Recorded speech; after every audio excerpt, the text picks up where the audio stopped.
My wife came home late last night, but whatever that thing was on my security camera, it sure wasn't her. I'm writing this at my neighbor's house where we're currently waiting for the police. I suppose I'll tell them the same thing I told Jack when I came banging on his door this morning. I can't exactly tell them the truth. They wouldn't believe a word of it, and I can't say I blame them. I'm not sure why I'm even telling you, except you may be the only people who would believe me. And I have to tell someone or I think I'll lose my damn mind.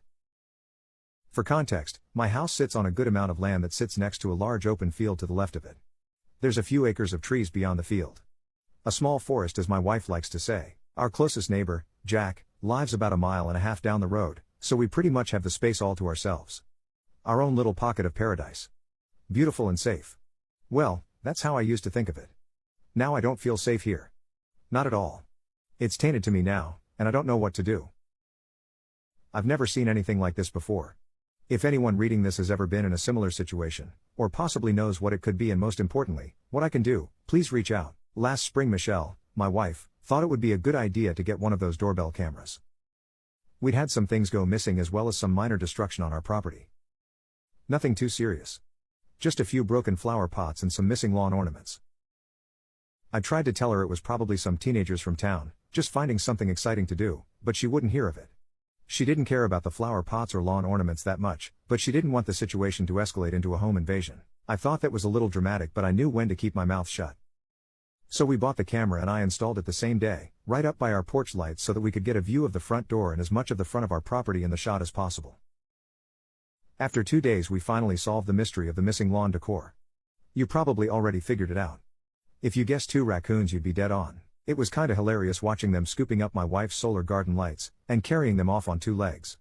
Watching them running away with those bright blue bulbs in their hands like 2 little burglars was pretty funny. They even looked the part with those masks. Even Michelle couldn't keep a straight face. I wondered what they were doing with all the stolen goods. Maybe sprucing up their digs out in the forest. Michelle started putting out bowls of cat kibble and amazingly the thievery stopped. We still kept the camera up though. Turns out it would come in handy. My wife came home late last night, but whatever that thing was on my security camera, it sure wasn't her. Michelle has been out of town for work for the last 4 days.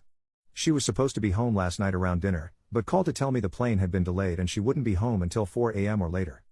I told her I loved her and I'd see her when she came home. And that was that. It was an average night. Nothing out of the ordinary.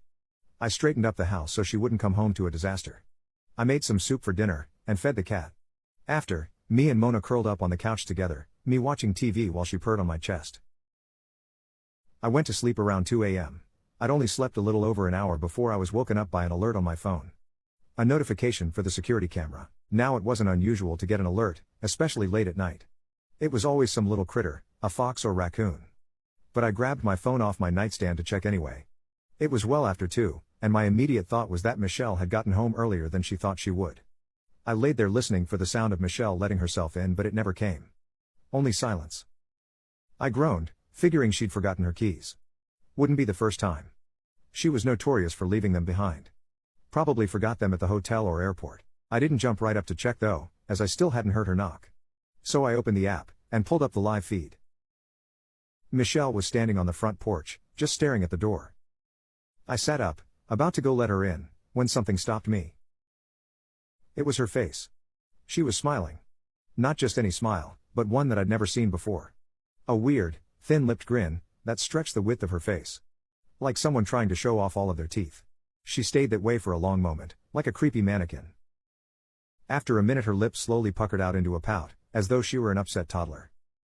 She held that expression for a minute, then her lips dropped downwards, and a deep-set frown etched across her forehead. I sat there in bed, staring at my wife practicing different facial expressions as if she were brand new at such a concept.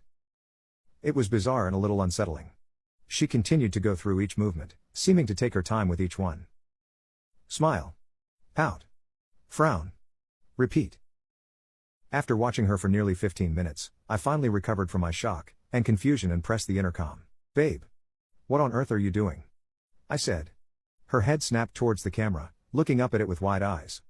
It was as if she had forgotten the camera was even there. Her mouth was partially hanging open on one side, caught between a smile and a frown. She didn't answer me, only continued to stare, her face frozen in that disturbing look.